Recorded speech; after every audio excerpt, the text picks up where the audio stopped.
Good afternoon, good evening, good morning, good day. My name is Herb. I'm an alcoholic. Welcome to our Big Book 12-Step Workshop. Please join me in prayer. God, please set aside everything that I think I know about myself, my unmanageability, the 12 steps in you, for an open mind and a new experience with myself, my unmanageability, the 12 steps, and especially you.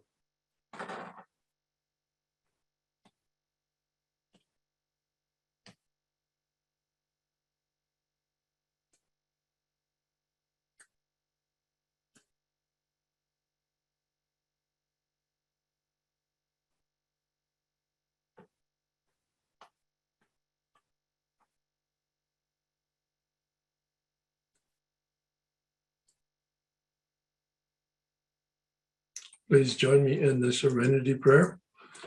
God, grant me the serenity to accept the things that cannot change, courage to change the things I can, and wisdom to know the difference. We're moving forward gently to take a look at step 9. Bill combines them in his introduction on page 76. So I'll make some comments about step 8 here in a minute, but I wanted to read step 9 from page 59.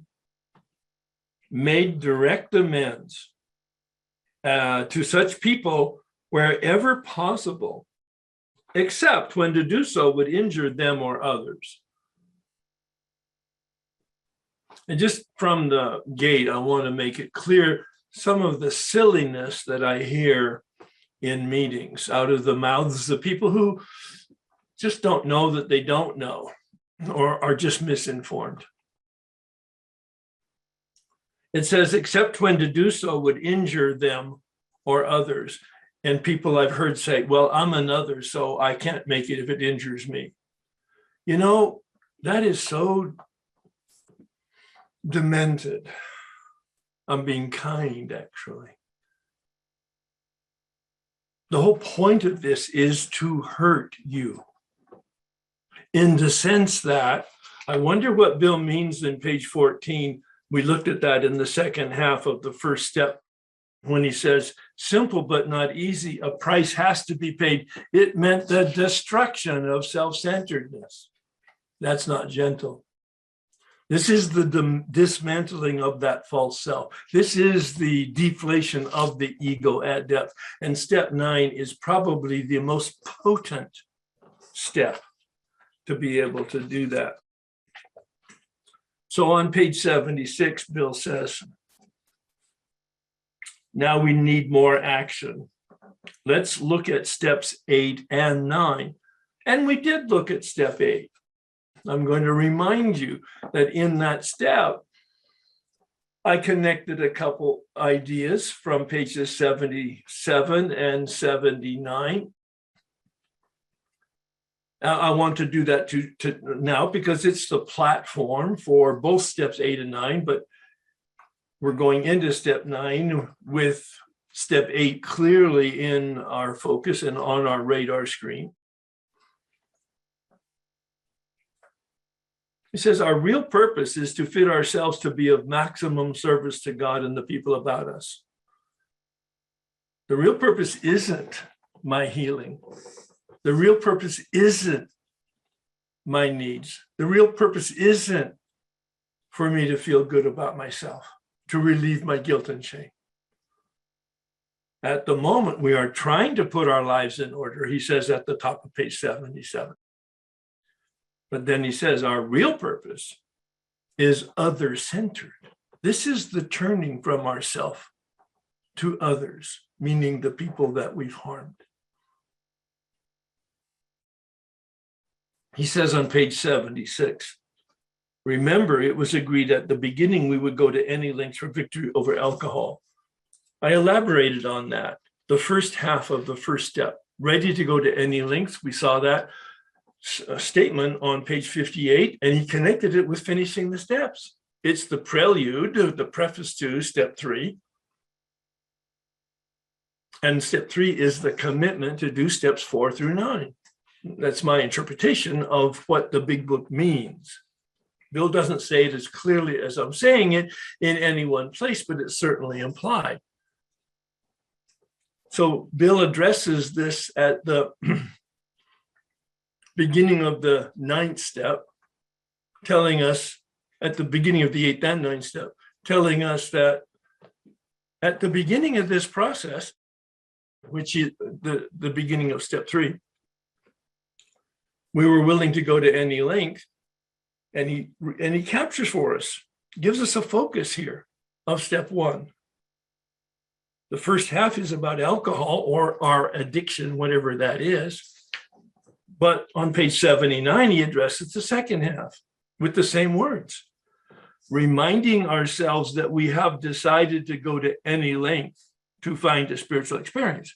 That's the antidote, spiritual experience, to the spiritual malady, which, as we know, is unmanageability, the exact nature of which is selfishness and self-centeredness, as he confirmed on page 62 and elaborated on page 52 as the bedevilments, the behavioral description of unmanageability, the behavioral description of selfishness and self-centeredness. That's what it looks like.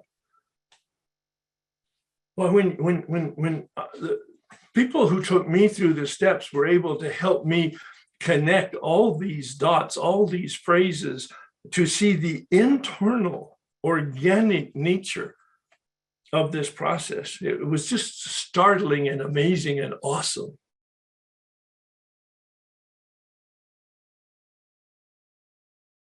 I reread today in preparation for today, steps 8 and 9, the chapters from the 12 and 12. Please don't miss them both.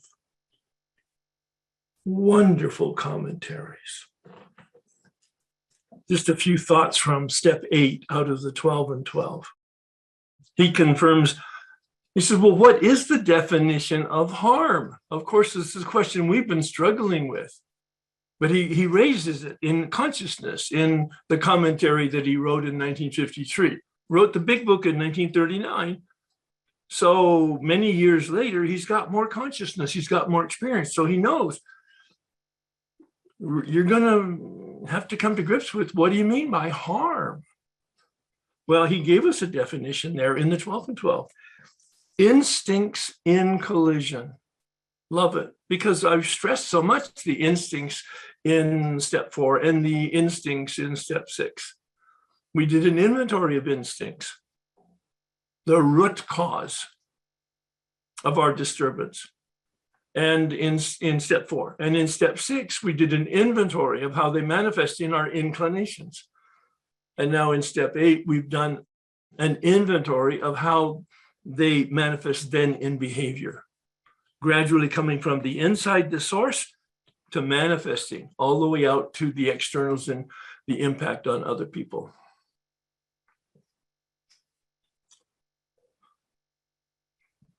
The purpose, he says, of steps 8 and 9 in the 12 and 12, to develop the best possible relations with every human being we know. I had never saw that before. I've been rereading it every year, but I never saw that line before. To develop the best possible relations with every human being that we know. To live in peace and partnership and brotherhood with all men and women. It's wonderful. You may or may not have attended that workshop I did with Fred Luskin on forgiveness, and you may not have read his book, and you may not have taken a look at the meditation on forgiveness, but it's a big deal in the 12 and 12. He mentions it over and over again. And in fact, he said, I had never seen this line before, maybe because I'm more sensitive to forgiveness since I've been focused on it recently. To forgive ourselves. The purpose of the 8th and 9th step is to forgive ourselves. To bring healing to our own deep wounds from the life of our addiction and misbehavior. Some of that's my words. I was pretty impressed with the 12 and 12 this time in this reading, as I am usually.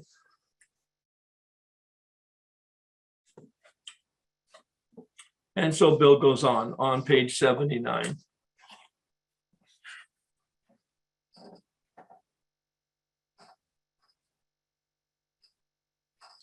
We thought we ought to be at the bottom. We thought we ought to be willing to go to jail. Well, no, that's out of context. Well, yeah, no, that's right. That's the implication. We ought to be willing to go to jail. But he says that's probably not common sense. He said, why don't you try to write her a letter, because he hasn't been paying alimony payments. And he's so practical. And oh, by the way, in the envelope, send a little money just to show a little goodwill. How practical is that? So we're in the 9th step now. We're looking at the actions and the principles and the modeling that is given to us in the big book. We suggested he write his first wife, admitting his faults and asking forgiveness. It's really simple. Be clear, be transparent. As I mentioned to you, don't write a letter or an email to anybody without first having it reviewed by somebody who has some objectivity and maybe some experience in this particular area. Especially when we're new, we don't have a lot of common sense, and we maybe not thought out enough to be sensitive emotionally and even maybe legally to some of the issues. On page 80. Before taking drastic action, we might implicate others. We secure their consent. Remember? Unless to do so would injure them or others. I had an attorney that I was working with who had a partner in 20 years earlier, and they decided not to pay their appropriate California state tax. And now he's in the program and he knows he's got to take care of that, but he has to go to his ex-partner. His ex-partner says, hell no, that implicates me. I don't give you permission to do that. Well, fortunately, in this situation, this man, this attorney, worked several years with this person, ex-partner, as attorneys share their expertise with one another. And after about 5 years of never bringing it up again, this ex-partner said, oh, by the way, that thing that you needed to clean up, go clean it up. I don't care anymore. So he was able to do it because he got permission, but he had to wait 5 years. The people like myself who have closure issues, that's very irritating. I like to check the box and get it done and clean it off my plate. But no, it had to stay on his list. Then he gives us an example here of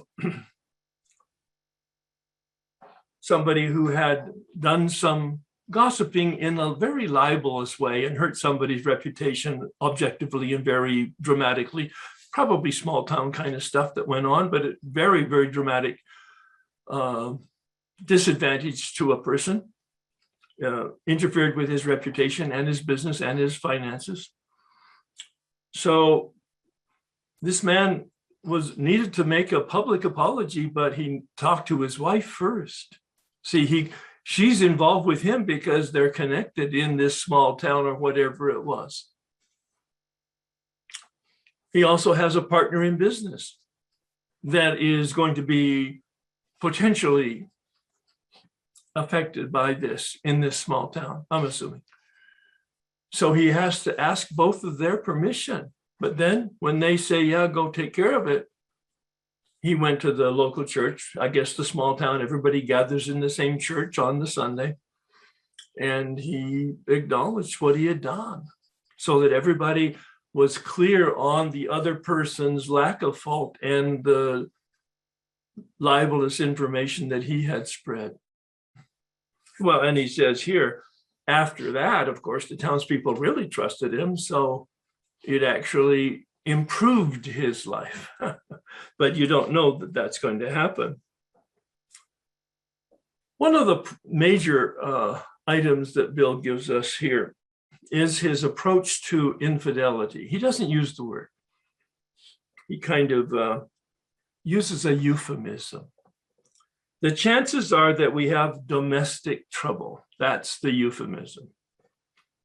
Euphemism means making something sweeter or more pretty than it really is. EU in Greek, it means good, beautiful. Perhaps we are mixed up with women in a fashion we wouldn't care to have advertised. Drinking complicates sex relations. You can read all of that on your own. On page 81, he gives us three approaches, at least as I've interpreted and have been schooled to interpret it. Whatever the situation, we usually have to do something about it. If we are sure our wife, today we'd say our partner, does not know, should we tell her or him? Not always, we think. Bill never does black and white, but the intent of that answer is no. If they don't know, we don't tell them. My interpretation. If she knows in a general way that we have been wild, euphemism, should we tell her in detail? Undoubtedly, we should admit our fault. I've been wild. She may insist on knowing all the particulars. She will want to know who, what, where, and when, and how many times. I'm paraphrasing. We feel we ought to tell her that but we have no right to involve another person. We are sorry for what we have done, and God willing, it will not be repeated. More than that, we cannot do. We have no right to go further, though there may be justifiable exceptions, and though we wish to lay down no rule of any kind, hear him, he's not going to give us any black and white. He's not going to give us any rules. He's not telling us what to do. Very clear, consistent with everything else that I believe I've explained from the big book and my own experience. We have often found this the best course to take. A lot of words, but it's an answer to the question. Should we tell her in detail? The answer is no. Admit your lapse. Admit your infidelity. Avoid the details. He's not telling us exactly what to do. And you might be in therapy, and you might be in marriage counseling or some other type of counseling that says, full disclosure, or you might even be in a program that, as I understand it, some of the sex addiction programs actually recommend as a protocol, full disclosure. I'm interpreting the big book. I'm not a psychologist. I'm not in any other fellowship. I have experience, and I have an interpretation of the big book. That's all. It's just my interpretation. He continues. That was number 2. Our design for living is not a one-way street. It is as good for the wife as for the husband. Easy for Bill to write, right? If we can forget, so can she. Oh my God, Bill, give me a break. It is better, however, that one does not needlessly name a person upon whom she can vent jealousy. You see, there's the motive. Don't make it objective. Don't make it factual. Don't make it colorful. Don't give any hook for the emotions that are inevitably involved with it. That's just really good psychology, I think. Here's the third item. Perhaps there are some cases where the utmost frankness is demanded. No outsider can appraise such an intimate situation. It may be that both will decide that the way of good sense and loving kindness is to let bygones be bygones. Each might pray about it. Notice he's not saying what to do. He's saying in that situation, other than pray for guidance. Having the other one's happiness uppermost in it. We're not cutting people slack here. We're saying, what's in the best interest of my partner? Keep it always in sight that we are dealing with that most terrible human emotion, jealousy. Good generalship may decide that the problem be attacked on the flank rather than risk a face-to-face combat. Fortunately, this man who took me through the steps had identical professional background as I had a family, and had the same value proposition with regard to family and with regard to marriage and etc. And had the same history that I did. So he was able to give me his knowledge and his very practical experience because he had solved his domestic trouble issue in this way. He said, I asked my wife, who was in the program, this is my step guide telling me this. I asked her if she would pray with me after I admitted my infidelity without any detail. And she agreed that she would.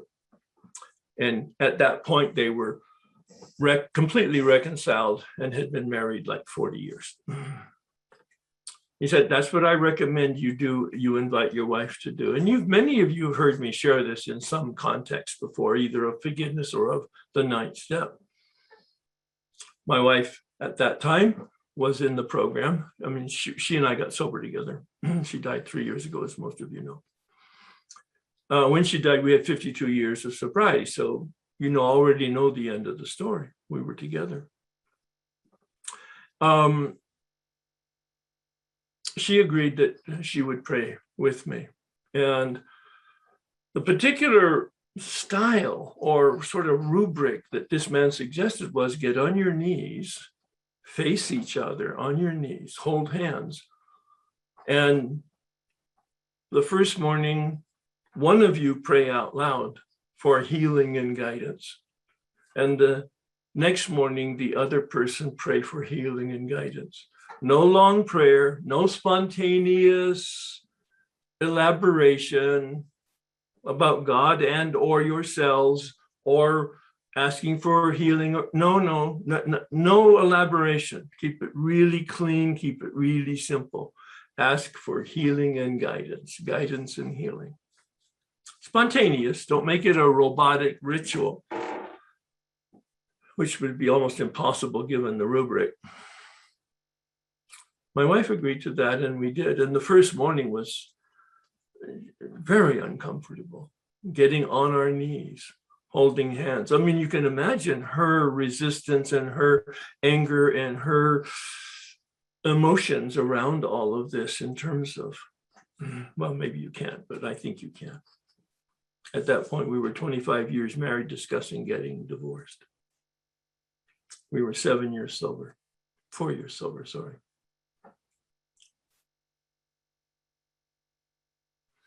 So I prayed, we held hands, we looked at each other in the eyes, which was the most intimidating part of it for me anyway, the most embarrassing part, the most heart-rending part, the regret that I had, the hurt that I had caused. And to pray out loud, we used the term Holy Spirit to keep it very neutral for each of us, for guidance and healing, very much like the 11th step suggests. Praying for the knowledge of God's will for us and the power to carry it out. And the next day, same ritual, we agreed to do it in the morning after coffee. And she prayed out loud, pretty much using the same words, but very heartfelt.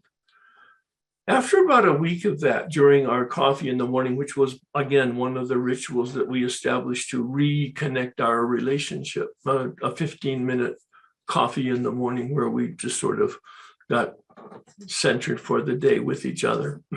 There were 2 rules about that in that coffee talk.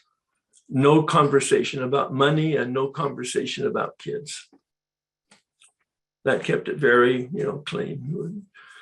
So she prayed for healing and guidance.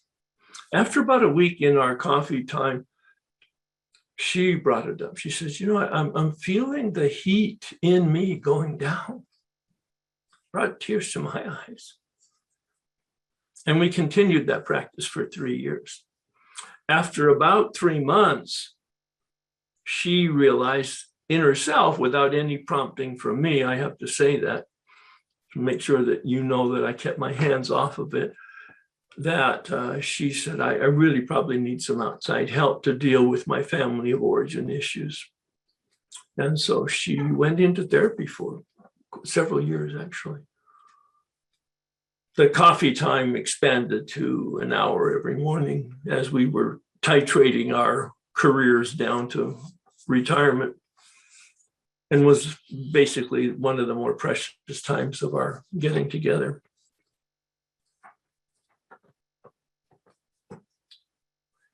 In the 9th step, it says both in the big book and in the 12 and 12 some recommendations with regard to principles and a model with regard to doing some of the activities. From the 12 and 12, it talks about the virtues and the qualities we need are in us, and they're surfaced in this inventory of steps 8 and 9.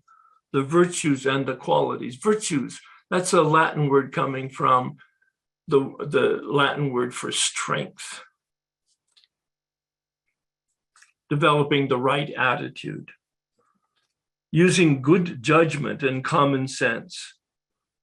Obviously, using your head for good timing. This is where experience is really necessary.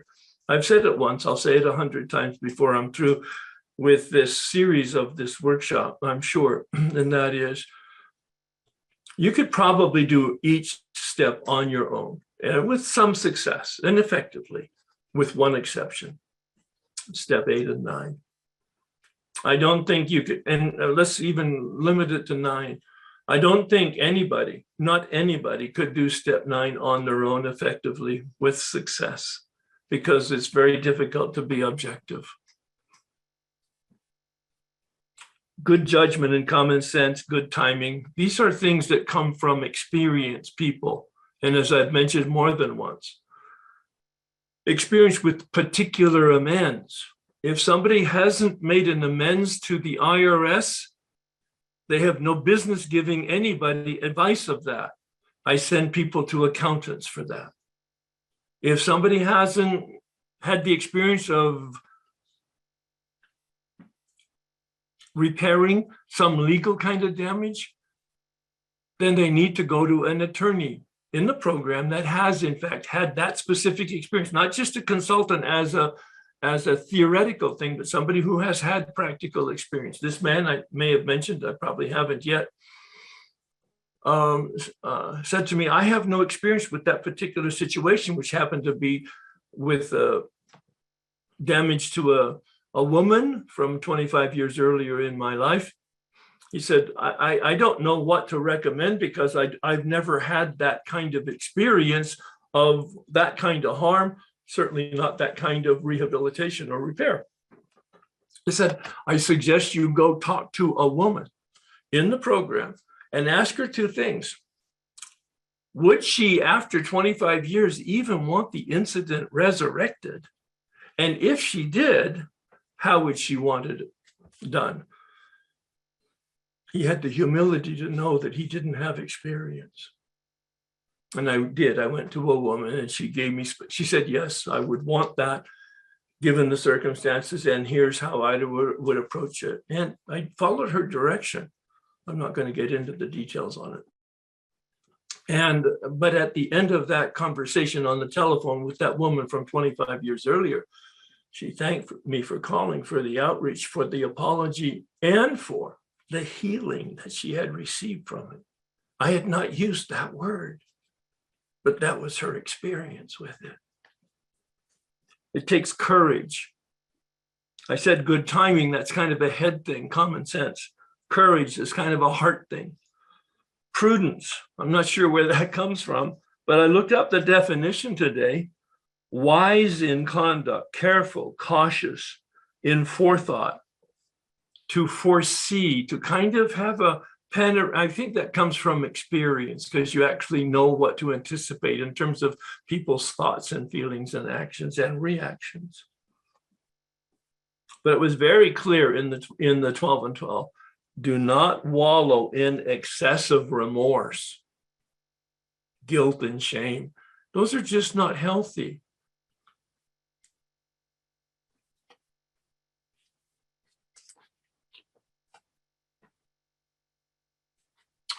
I'm going to go over the process as I've experienced it now of the 9th step, so that you have a formula. It's in the Way of Life document. I don't think it's totally replicated there, but its basic 4 elements are there. Number 1, we make an appointment. Well, no, first of all, we make an appointment with the person to talk with them. The words I use are, when I'm making a call, I recommend that you make a call unless there's a recommendation to make the first approach through email. Today, we have that. In the day I was doing this, we did in 1988. And so when people do the email, do not get into any detail in the email. It's an email to a person that you want to have a conversation with, either on the telephone or face-to-face. And you might even give them that option in the email, but no details. It could be prefaced by saying, I've been looking at my life recently, kind of doing an inventory of all of my relationships and examining where I might need to clean some things up. Your name is came up to me. And if you have the time and the willingness, I would love to have a conversation either on the telephone or in person. Is there anything that you would like to discuss with me? And let me know that you want to talk to me, and whether it would be by phone or by in person.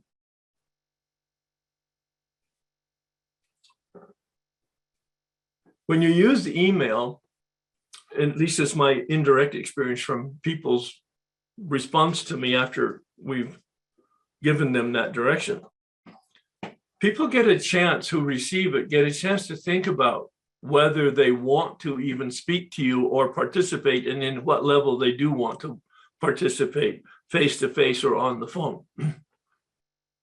If you make a call and you get somebody, it can be quite startling to them, number 1, to hear from you, and quite embarrassing because they don't know how to handle it. It's quite an awkward conversation. Now, back in '88, that's what I did. I did experience from them some of that awkwardness. The people who didn't want to see me, and they made that very clear, some of them said, no, let's just take care of it right now. So I had to be prepared to take care of it on the phone immediately, because there wasn't any time for, no, I'll get back to you. No. You're prepared to do it right away. And that's the whole idea of finishing the 8th step, is that you are now prepared to make the amend if the opportunity presents itself.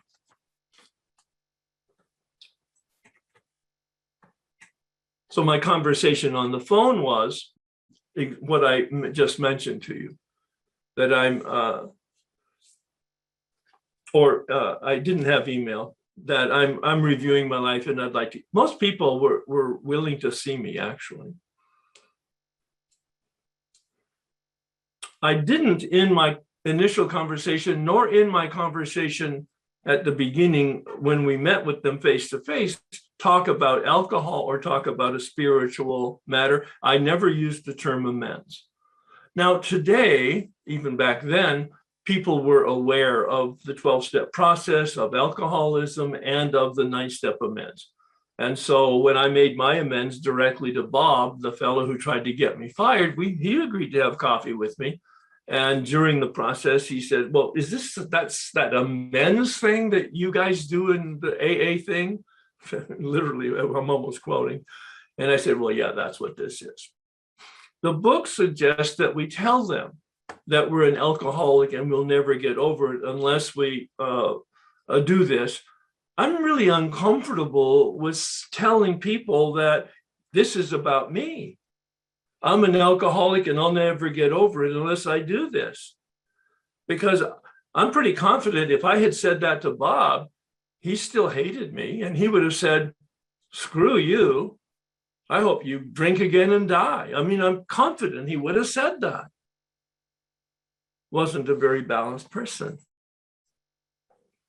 So you can follow the big book and use the terms that the big book suggests or not, but I'm always suggesting from my experience that we don't cut ourselves any slack, give ourselves any excuse, give ourselves any context of spirituality or addiction, alcoholism, or whatever your addiction is. If people bring it up, if it comes up in the conversation, as it does almost inevitably, I have no problem. I'm not embarrassed about it, not one bit. At that time, I wasn't. In 1988, I had 4 years to get used to the fact that this is a disease and this is who I am. And I would say over half of the people were more interested for other people that they knew that had a problem and asked me a lot of questions about recovery and 12-step and what they should do with their cousin or their mother or their brother type thing. So it had a lot of ripples in the lake that were just completely unanticipated, but very positive stuff. But we described the harm. That's why we need to be so clear in the 8th step as to what the harm is, not my behavior. It might be important to preface it with a little bit of comment about behavior, but I tried not to. I tried to avoid talking about my behavior other than prefacing it so that I could get very clear about my perception of the harm. But since I don't know how they feel or how they received my behavior or what the impact was, then the second piece is I ask them, is there anything else that you would like to talk about, harms that I did not mention or the impact that I have not addressed? And then the hard part is now you stay silent. And I don't have any rules about that. I have a suggestion. I stayed silent for 30 seconds to 60 seconds. It's interminable. That silence is just so hard, but it gives them a chance because most people are not spiritual in this sense. Most people are not in a 12-step program. Some people are really emotionally unbalanced and not very self-reflective. I don't mean to connect those two because they're not. So give them a chance to get their breath with this question. Is there anything that I have not mentioned that I have done that impacted you negatively, or is there any other impact that you experienced that I have not mentioned? So they have a chance to respond. Sometimes I was in a blackout. A lot of times I was drunk. And I just didn't have the memory. Sometimes it was a memory because it was so long ago. My 2 daughters are in a 12-step program, and so they were well prepared for me. They knew what I was doing. And I recommend that you do it individually with your daughters and or siblings and or mother or father, not together. Unless there's some circumstances that would warrant doing it as a group. I really don't recommend that at all, but one-on-one. But if you're going to do it with your children, make sure that you're ready to make the appointments on almost consecutive hours or consecutive days. Because once you make an amend to one of your children, they will call the other ones and let them know what's happening. So they'll be expecting it. So get it done. Don't drag it out over days or weeks. That would not be fair to them and certainly probably less effective for you. But when I met with each of the daughters and I asked them that question, They just unloaded. I mean, they were ready for me. It was probably 1 to 2 hours of them talking about how they felt, what their perceptions were, what the impact was on them of both mine and Mary's alcoholism. They did it with a kind way, but they did it very clear and truthful, very hard to hear, but very healing and cleansing for them. And we have an incredibly transparent relationship today. Talk almost every day. The third item, we suggest and amend. Notice the word suggest. We don't tell them what we're going to do because it's not unilateral.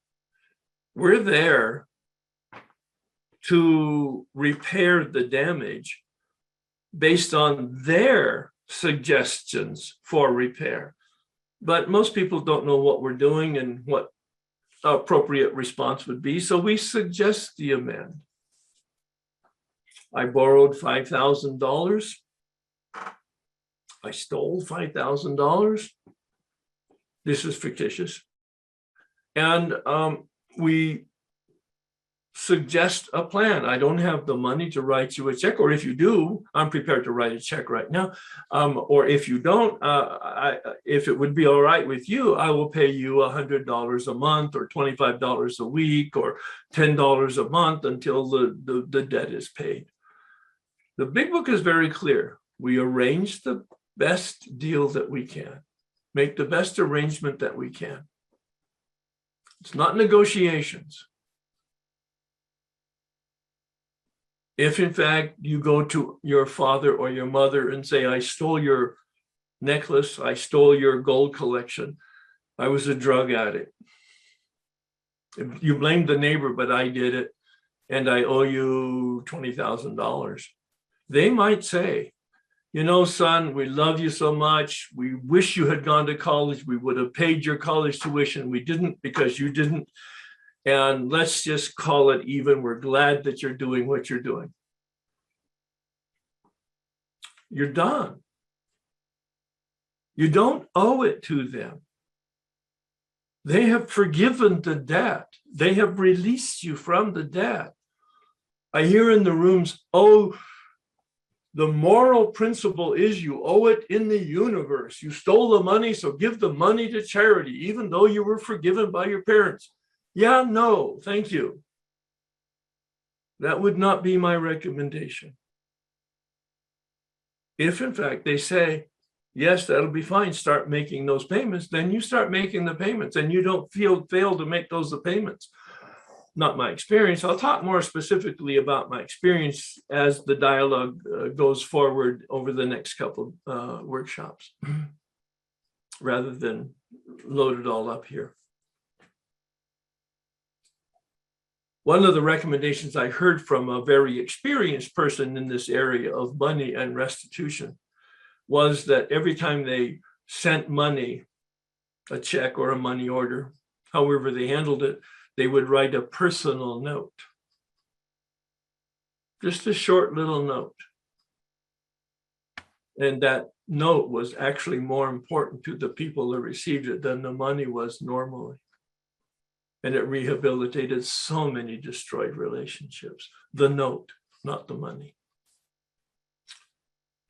So we've told them what the harm is. We've asked them, is there any other harm?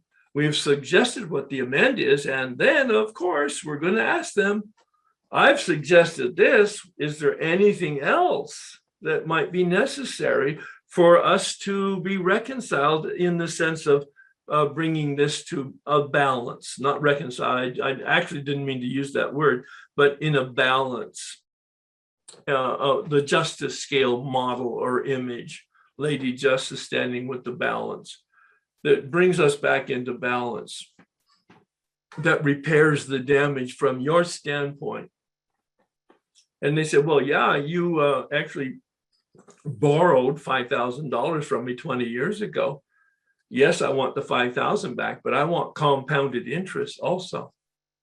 The answer is yes, absolutely. They don't get to dictate the terms of 5% or 10%. No, not at all. it would be whatever the banks were paying over those years as a interest, and then compound it in terms of the accumulated value. An objective criteria, in other words. I had a man that I was working with who had had a divorce 20 years earlier, had gotten sober after the divorce. And his wife was so estranged that she hadn't talked to him in those 20 years and would not return his phone calls. Again, there was not email in those days.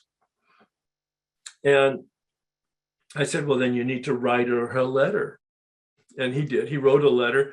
I said, but never send a letter without me reading it. And that's where I really learned this so strongly, because when he read the letter to me, it went something like this: Dear Harriet, I really regret the damage that I'd done because of my drinking and all the harm and mischief that I created, and et cetera, et cetera. He said, and literally in the handwriting, he says, you know, it was really difficult to live with you, and that's why I drank so much. It's kind of like, yeah, no, let's take that line out. All right. So many times, more often than not, I see passive aggressive comments or innuendo that is just not appropriate in the amends situation. It might be in therapy, but this is not therapy. This is a very sacred and spiritual process. And so once he cleaned up the letter, he sent it, and she was willing to see him. He sat down, he went through this process, and he came to this piece. Are there any other things that you would want to repair the damage as you perceive it? And she says, yeah, she didn't miss a beat. She says, yeah, why don't you write me a check for $25,000 and we'll call it even. You know, she was holding him blackmail, hostage. He had the good sense and presence to say, because we had talked about her personality and etc. And he said, you know what? Let me think and pray about this. I'll get back to you next week. And when we talked about it after that, we reviewed his financial agreements, his child alimony, his child payments, and all the rest of the financial. He was clean by his standards and my standards. And so I said, just leave a message on her phone machine that you will not be responding to that request. So you don't have to do what they ask you to do. You have to consider it, but sometimes it might not be a reasonable request.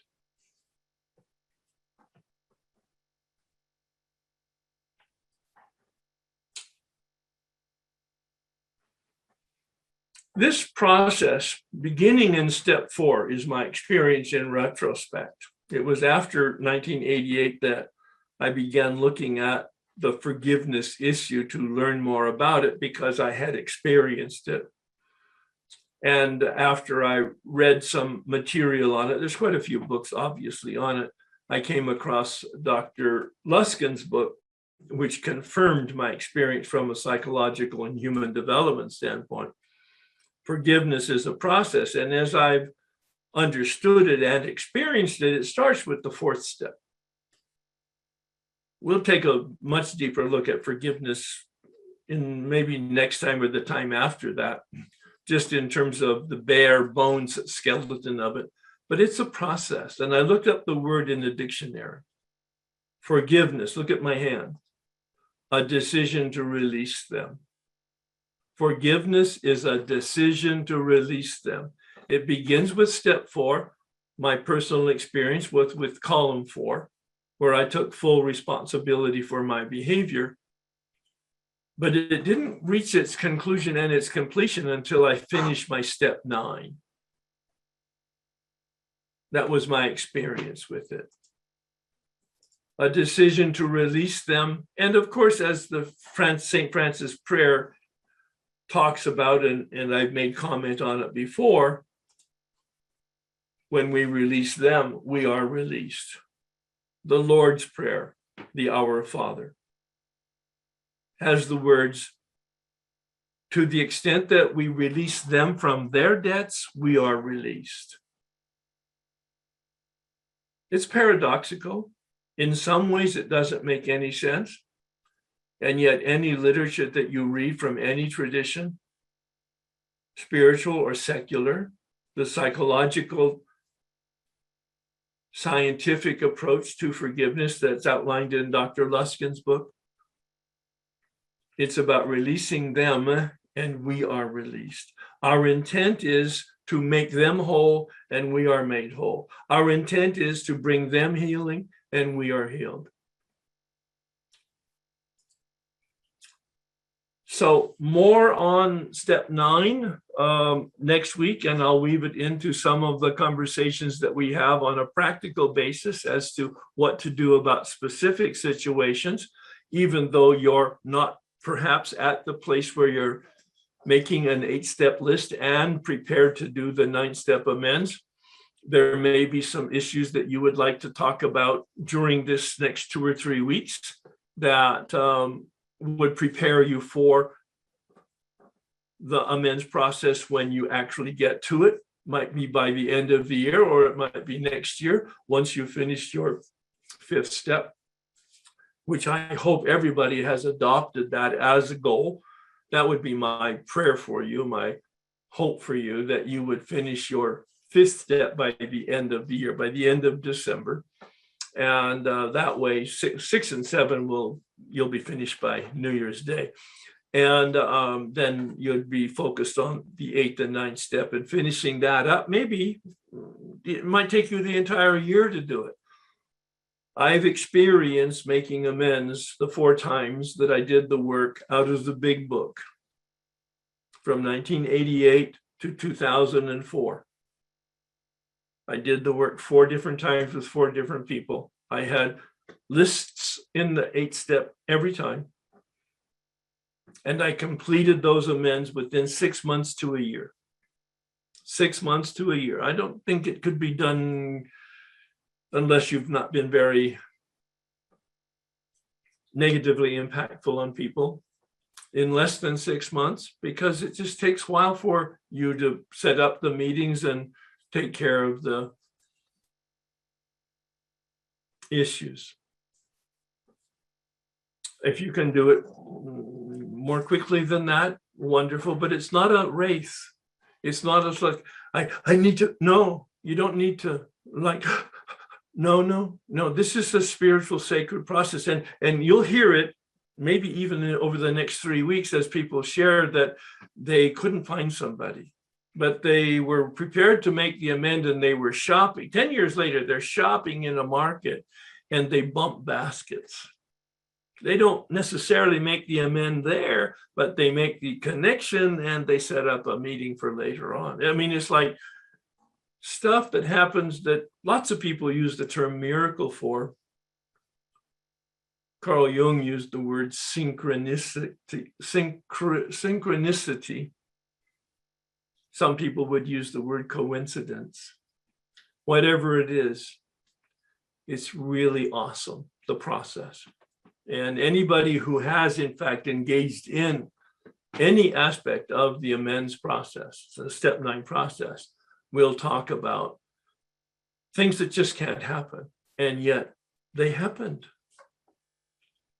I'll talk specifically about some specific amends as models of different aspects of it. I've given you just a couple in this conversation, and there'll be more as we unpack it over the next month, probably. I would like to continue working on step 9 and unpacking a little bit more from the 12 and 12 about step 9, as well as talking a lot more about specific examples of step 9 from my own personal background. And perhaps you would be thinking about your personal background in terms of amends that you made, maybe mistakes that you made, but also amends that went well, but amends that didn't go well. We'll all learn from that. So we'll spend time on that. If you haven't read step 8 and 9, especially 9 out of the 12 and 12, I recommend that you do that. And that would be the assignment for next week, to prepare for a more deep dive into the specifics as to what to do and how to do it in specific situations. I'd like to get a lot more specific with my experience on that. And then the following week, we'll move into step 10, or maybe with forgiveness. We'll see. I might add a little bit of forgiveness next week as I'm preparing it. All right. So thank you. And thanks, Herb. Quick question. You said one of the last things you said, you were saying in step 4, we take responsibility for our own behavior. In step 9, we make a decision. And you said something really brilliant, but I've blocked it. Well, I was probably in that context talking about forgiveness, and it's a decision to release them. That would have been the definition or a summary of the definition from the dictionary. A decision to release them. The key word there is that helps me understand what forgiveness is. It's just releasing. I'm not healing them. I'm not reconciling with them. That's another point that I want to make in the 9th step. We may not want to reconcile with a person, a male, a female, a friend, or a employer. We may not want to reconcile with an ex-partner. We may not want to reconcile with a sister or a brother. We may not want to reconcile with a father or mother. There's no rules here. You got to live your life and live with the consequences of your decision. So I don't use the term reconciliation in the forgiveness process. That's bigger than the question that you asked, but the phrase is a decision to release them from the shadow that hangs over them from the impact of my behavior in their lives. Keep in mind, we cannot change our history. We cannot literally, objectively repair the damage.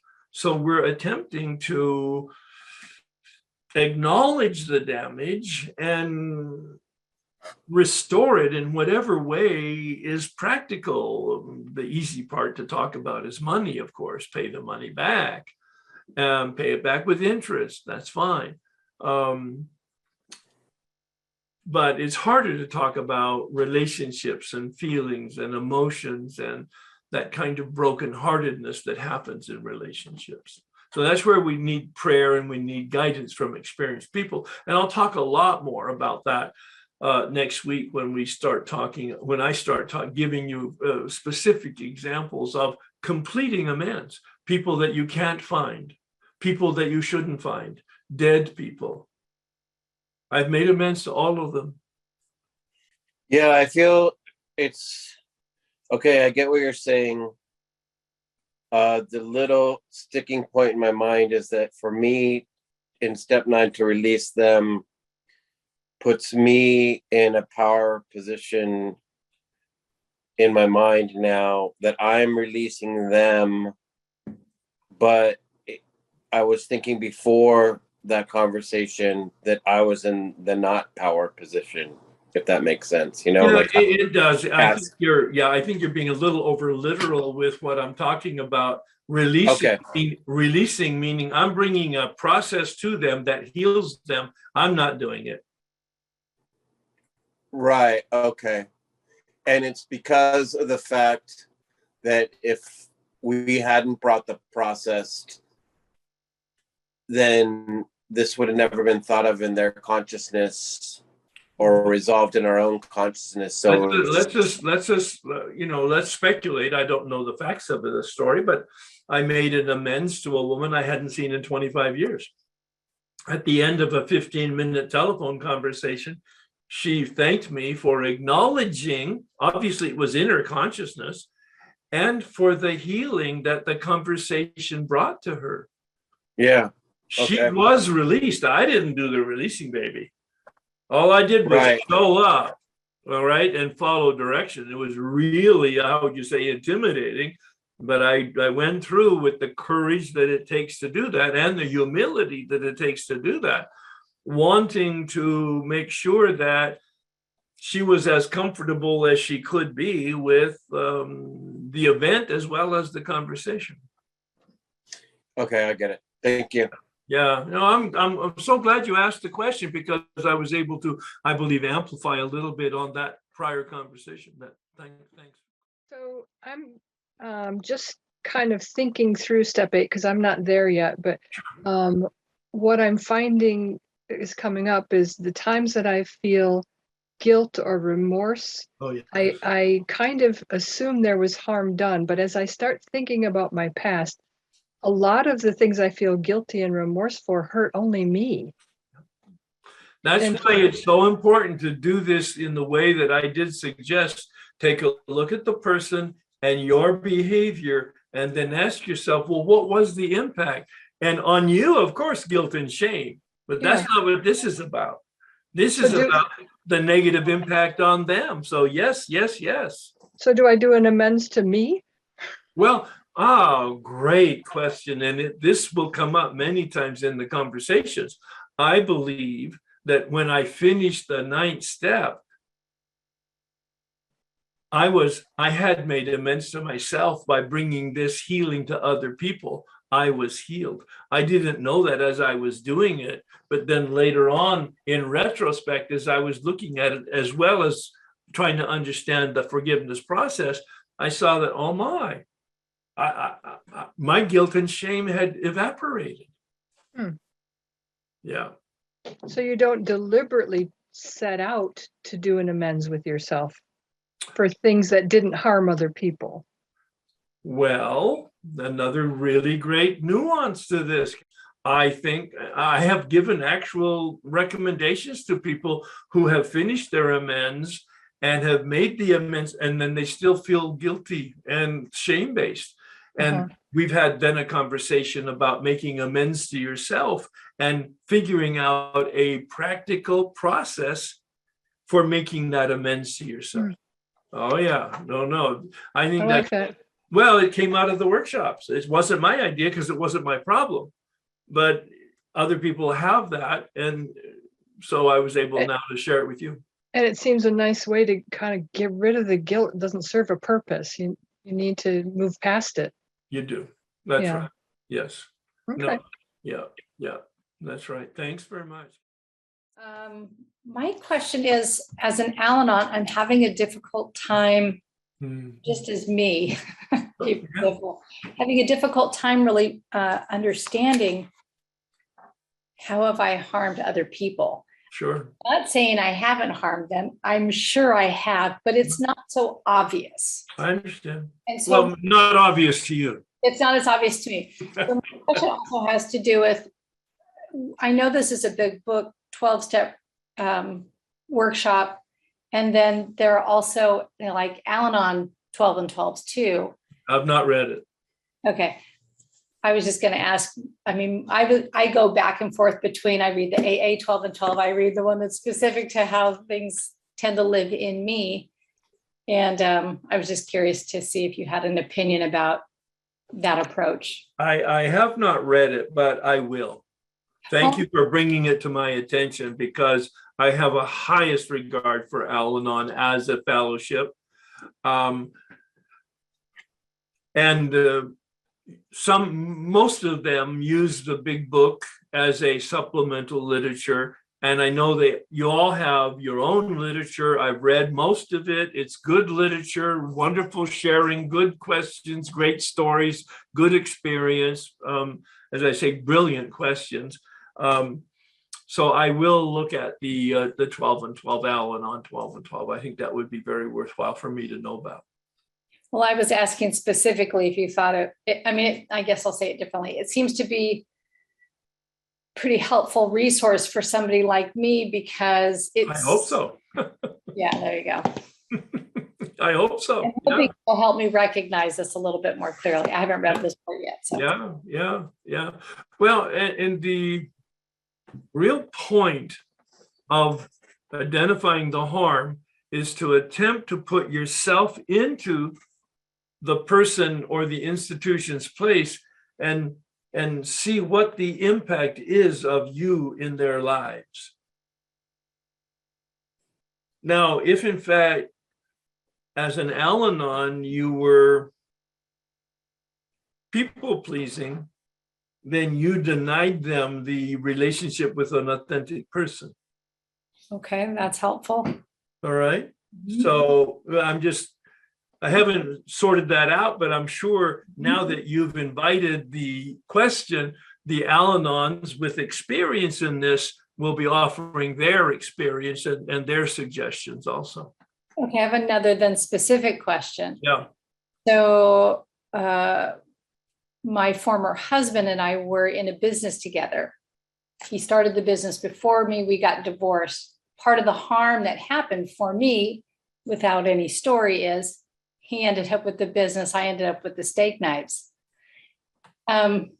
He had a better attorney than you? He had a much better attorney, much bigger dog. So he was smarter and more successful with that. Yeah. So you were harmed, but that's not the issue here. So this is kind of what I'm looking at. Like, he came up on, there were a couple amends for him. So, that's a picture of progress, not perfection. There were a billion the first time around, many years back, but, oh, I see. So you've already made some amends to him based on other work that you've done. I would say my amends have always been living amends. This is a different, yes. Well, now this is an interesting conversation. Thank you for bringing it up. Yeah. What do you mean by living amends? So what I mean is living with a higher level of integrity, recognizing. Okay, so living changed, and I agree. The whole concept. I'm not continuing to throw him under the bus. Yeah. Yeah. Okay. No, well, and what you're prompting me to make clear, I didn't talk about it this time, but I have before. Amends for me has two connotations, or maybe two separate definitions. Amend means I agree that I'm going to change. I'm going to change my attitude. I'm going to change my behavior. Mostly my behavior. I'm going to change my behavior. I'm going to amend my behavior. I'm going to change it. All right. The other definition or nuance is that I'm going to bring repair to the damage my behavior caused. I'm going to amend, repair that damage. So it has those two connotations, and you're absolutely right. Unless I had committed to and actually changed my behavior with regard to infidelity, it would be ridiculous for me to go and talk about I'm sorry or I regret, because there is no integrity in that. Right. Yeah. And I, from my Al-Anon lineage, I come from the track that says amending is about using the nautical term, it's about course correction. Oh, I like that very much. That's how it was taught to me and brought to me. Yeah. No, but that's the least important part. Oh, interesting. Well, because that's about you. It's more. Now you've got me very engaged. All right. Because that's about you. Course correction's about you. Yes. Amends is about them. Yeah. Well, this is new then. This is new. This is all right. Well, it makes sense to me that the Al-Anon emphasis would be on your healing because you've been abused by the alcoholic. Well, and I showed up for it in a lot of ways. I stayed. Right. Oh. Yeah. Yeah. So that's why I repeated today what I had done last week concerning page 77 in terms of the primary purpose of making amends is not me. Right. The primary purpose is them. Yeah. Now, it's a kissing cousin close. Yes, of course, I'm doing this for my own healing and for my own freedom. Freedom's on the other side of the ninth step. Read the promises on page 83 and 84. And that's all about me. That's all about me, all right, being elevated to being a decent human being and living a life that flourishes. That's highly motivating. I wanted to share my experience with making amends to my mother. So my mother is deceased, and she was probably the one that I had the most resentment towards. And it was hard even for me to think, oh, what harm did I do, right? Because I was in my own delusion. And I mean, of course, the harm was things like, not talking to her, not being open to her, being aggressive, like she would tell me to do something, I would want to do the opposite, like things like that.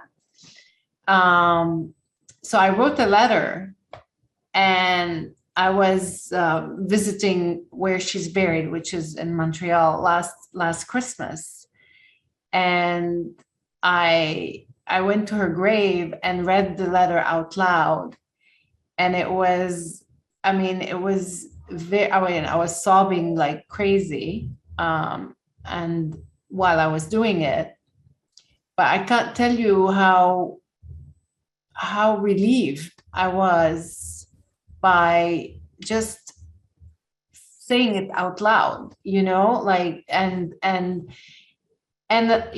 it's what I have noticed is that I hold much less grudge. I'm much more flowy with people who remind me of my mother, whether they're overbearing or they're, they what do you call, impede on my boundaries, or behaviors that used to trigger me from my mother used to bother me with other people. And now even that is much less, like it's there is still there is still some traces of it, especially if I'm tired, but it's much smoother. It's like, it's like forgiving. It's like, I mean, she's You've been released. I've been released from that trigger. Exactly. Yeah, I have this picture of trauma that gets stored in our cellular structure, and it gets hardwired there, that it gets between the prayer and the meditation and the work that we do, it gets softened up, and then when we make amends, it kind of dissipates. Yeah. I'd be interested to know, you get in the conversation with me, of course, this is not what you were prepared for, but so what's your relationship with other authority figures now? Much smoother. I mean, I'll share with you, I have a boss who's very overbearing and very demanding, and she does exactly what my mother used to do, which is criticize me on the thing that went wrong. Like I would do 13 things that were right, and she would like pick on one thing that is, a spelling mistake or like something small that really in the big picture, in my view, doesn't really make a big difference. But, so what now it's like, oh, this is feedback. I need to improve here. And I'm more able, one, to take it, but two, to like not view it as, she's harming me, or, and also accepting that I have needs, they're not met. And those needs are needs of validation, of recognition, of appreciation. Okay, I mean, it's not work that's going to give me that. Right. And having that maturity to kind of go get it elsewhere. Oh, no, that's wonderful. I mean, that's like taking responsibility to have your needs met. Hello, Miss Adult, how are you? That's right. And like, rather than seeking mom in everybody else, I guess that's what I was doing. Right. When I was resentful towards her. But now that I'm no longer, that has dissipated, I don't need to go looking and seeking and yes, and needing approval and needing other people to do something for me to be okay, Well, Dr. Berger makes a big point of that in emotional sobriety. He said most people who are not that conscious of these dynamics try to create a fix to the damage of their past by dealing with everything in their future to make it all better. Yeah, yeah, just what you said. Wonderful. As you were talking about this release, so I don't know, suddenly I saw that picture from long, long ago where all the bars of the cage are open, but we're just holding on to Yes. that Yes, front bar. And then when you did that, yes, and that's when I realized that I'm releasing them. I'm yes, releasing them from being responsible yes. for for the parts that I needed to take responsibility for, Right. but I just kept holding on to them. Yeah. And this way, the way I play the victim role. Yes. And that's how I was able to remain the victim. And like I see the damage of my past based on that. Like Yes. instead of, like that's how I related very much to Tanya. Like all of a sudden I noticed, it just happened. As I made these amends, I didn't have so many combative people around me. Yeah. It's almost like I would invite. I kept on inviting. Yes, let's pick a you're fight. doing this work and they're changing. Isn't it wonderful?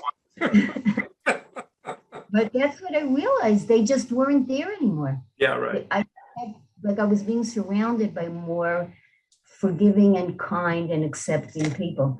But the real beautiful thing is when I made amends to my mother, and I wanted to share it in very short. I live in Israel. She lives in the States. She was by my sister, and then she had a concussion, and they called me to come because everybody thought that was it would be over. And so for 2 weeks, she was unconscious. She was being, she was hooked up to everything. And I just sat next to her bed and I held her hand and I just wrote. And I wrote and I said to her how much I wanted to have a relationship with her, and it was so hard to have it. And all I really wanted was that relationship. That's all I really wanted. I didn't want to philosophize and argue, and a very crazy thing happened. It's scary even to just say it. After like doing this for a while, I came around to the other side of the bed because I was going to leave the room. Now, my mother sat up. I don't know how that happened. She wasn't conscious. I saw in her eyes that she wasn't really seeing me, but the feeling that I had inside was that it's only what I had was that, in a way, like she was saying to me, "You really thought I didn't love you?" And I just burst out crying, of course. Yeah. And after that, my mother died. That was it. There you go. Yeah. That's So what I somehow- meant by those things that can't happen that do happen. Yeah. And that's when I realized that I release other people from being human. There. They didn't accept them as being human beings. They had, and I was released, and it's not easy to do it.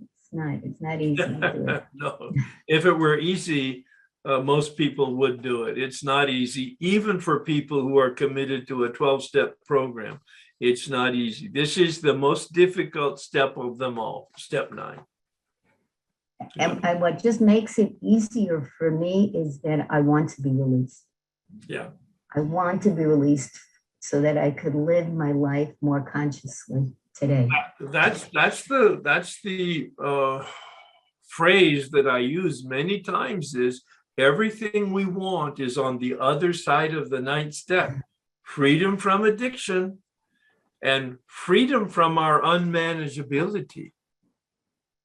That's what the pages 76 and 79 confirmed, that we're doing this 9th step for. Freedom from the addiction and freedom from unmanageability with the spiritual experience. Yeah. Let's pray the prayer of transformation. Notice those words of forgiveness in the third line and in the second to the last line.